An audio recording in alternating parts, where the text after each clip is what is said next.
Welcome to the Wealth Nation podcast, a podcast for every mother, daughter, grandmother, sister, and wife, and the men who are smart enough to tune in. The Wealth Nation podcast brings you all you need to know about investments, business, property investments, personal finance, and all-around financial wellness. Here is your host, Yolanda Rose. And welcome to another episode of the Wealth Nation podcast. I am wealth coach and financial advisor Yolanda Hariprasad, and every week I try to put together some really cool content for you guys to start learning about money. And hopefully next year I get to share with you some really in-depth research that I'm doing. But the reality is there's a gap with women and money. And I am trying to bridge this gap with this podcast. So if you're listening to us for the very first time, consider subscribing. And if you're listening on the website, consider downloading a podcast app like TuneIn or Stitcher or Spotify. So you download those apps and subscribe to the Wealth Nation podcast. And whenever a new podcast episode releases, mine specifically releases every Monday, you get a new episode notification. So Monday mornings, you and I can have, I'll be driving you to work if you download that app. So please consider downloading. And if you're listening on YouTube, subscribe to the channel. And also click the bell notification so you'll be notified whenever I post something new, not just my podcast, but also some other educational videos as well. The Wealth Nation podcast is sponsored by Audible. Audible is a seller and producer of spoken audio entertainment, information, and educational programming on the internet. Audible sells digital audiobooks, radio and TV programs, and audio versions of magazines and newspapers.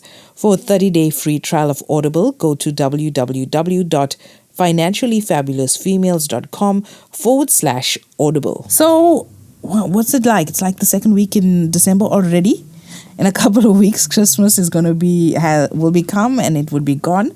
And one thing will remain or won't remain will be the money. So today on the show, I'm talking to you about money mistakes that everybody makes, including myself, during the holidays and the Christmas period. Now, if you find yourself strapped for cash around the holiday season, you're not the only one. We're all basically in the same position. But you know what? Let this year be different. You're listening to this podcast. So take some notes or even re-listen to this podcast if you need to, and start implementing some of the ideas that I'm going to give you right now. Now, a lot of the money experts say that during this time of year is when people are most or least careful about money. And do you know that January is one of the biggest lapse periods when it comes to things like life insurance and stuff like that, because we tend to overspend in December, or we don't consider the 25th of December, and we spend everything because we get paid early, and come those December debit orders, they're all come back returned. And we think we're going to catch up in January, but that doesn't happen because we've overspent during December. So take it easy this year, guys. I mean, it's been a hard year. It's really been a hard year. Even the retailers have been complaining that South Africans are not spending, which is great. Hopefully you're managing your money well during this time. So I know I'm guilty of this a lot. You dine out a lot more than usual during this holiday period.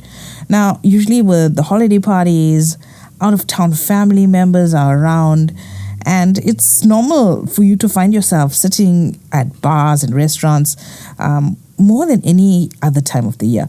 But it's still important not to overdo it. So the best thing to do is to choose the commitments that are worth keeping and to say no to the ones that will push you right over your budget.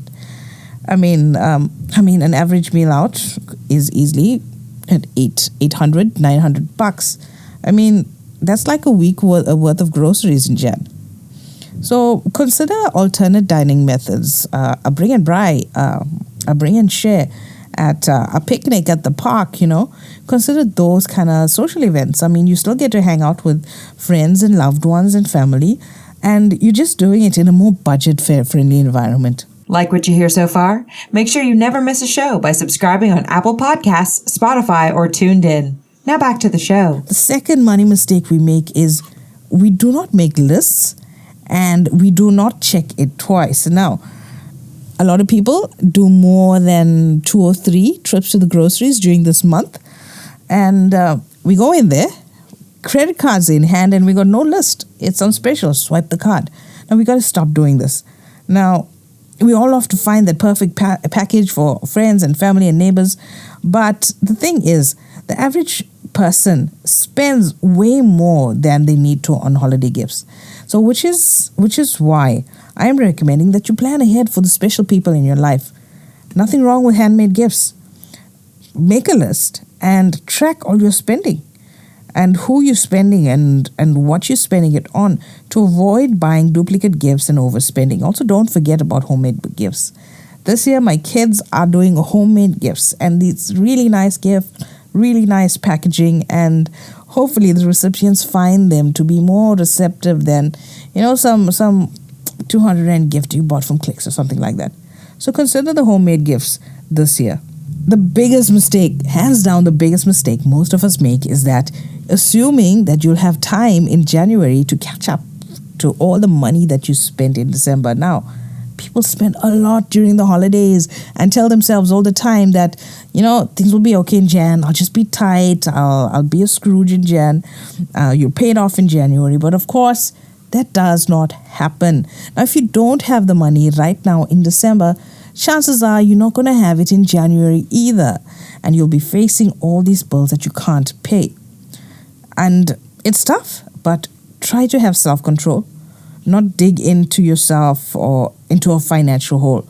So a great solution is to try a Secret Santa gift exchange, which ensures that everybody will get a gift from a group of friends or a group of family members, but not every single member of the group. Another major mistake that happens during this time, a lot of you guys, you get your bonuses and you end up blowing those bonuses on what? Going out and food and parties and braais. You should be investing that money or at least use it to pay debt. Those should be your only two options for your 13th check and your bonuses this Christmas. Firstly, invest it, or if you have debt, pay down that debt. Now, if you're lucky enough to be one of those people in South Africa that scores a bonus, don't go out and spend it. Psychologically, bonuses, especially during this time, it's like free money. And the initial response is to spend it, buy that new gadget, buy some new makeup. But in long-term value, if you invest or pay off those debts instead, before spending on something that you might not really need in a month or two, think about investing it or even paying off your high interest debt first. And if you listen to the episode that we spoke about the debt snowball and the debt avalanche, the 13th check is a great way to catch up on your debt payments. Another major mistake is not rebalancing your investment portfolio. As a financial advisor in South Africa, December and January are our worst months. In fact, if this is your career, you only have 10 months in the year to work because nobody wants to do business in December and January. In December, everybody's busy spending on the wrong things. And in January, everybody is broke and everybody's policies are lapsing. But this is the time that you need to be sitting with your financial advisor and rebalancing those investment portfolios. Now, there's no specific time to rebalance your investment portfolios, but sitting with your financial advisor early in the season, it's on your head, my investments are behind, my retirement are behind. I should not be spending that money. Instead of pushing it off to the end of Jan or February, call your financial advisor today. Sit down with him or her, have a look, find out, know how much you have in your investments, understand how much you put in, what your investment growth is. Are you making money? Are you losing money? How much taxes are you paying on profits, if there are any profits? How much is in your retirement? Know these numbers before you go into the holiday season, because then it will really put things into perspective for you. Now, during the year, your portfolio, it may have shifted as a result of some assets or even going up or down more than others. So rebalance them. So review your financial plan. Make sure everything is in order. Your goals are in line. And every time you sit with a financial advisor, it's not to buy something. It's to review. Make sure your financial plan is in line with your goals that you want for you and your family. rebalancing really put things into perspective. I'm a big fan of sitting with your financial advisor early in the season because it's fresh on your head that, you know what, my retirement is behind. I should not be spending this money right now. Let me rather put it in retirement rather than holding your head in January where your investments are behind, your retirement is behind, and you've got your Christmas debt to sort out on top of it. It's school fees and stuff like that. Okay, so that's what I have for you guys today. I really hope that you do not make any of these mistakes that I've spoke about, mainly because I've just spoke to you about them right now. So it should be heightened. Your senses should be heightened. You should be aware of it, and share this podcast with other women in your life that need to hear it, because we are in such dire straits as a nation when it comes to our finance on an individual level and a macro level as well. And each one's got to reach one. And what I know about finance, you might not know. And what you know, I might not know. So we got to share. We got to interact. So reach out on Facebook. Join our Facebook groups. Join the courses, the webinars that I've set up online, and learn something new. We've got some great things coming up in 2020. You're going to be hearing more about it. But I will talk to you next week. During the holidays, we're going to have a bit of a shorter sessions, but I want you to continue listening during the holidays as well, and even re-listen wherever you can. So that's it for me on this week's episode of the Wealth Nation podcast, and I'll talk to you soon. Thanks for tuning in. Make sure to visit our website at www.financiallyfabulousfemales.com and sign up for our free investment masterclass.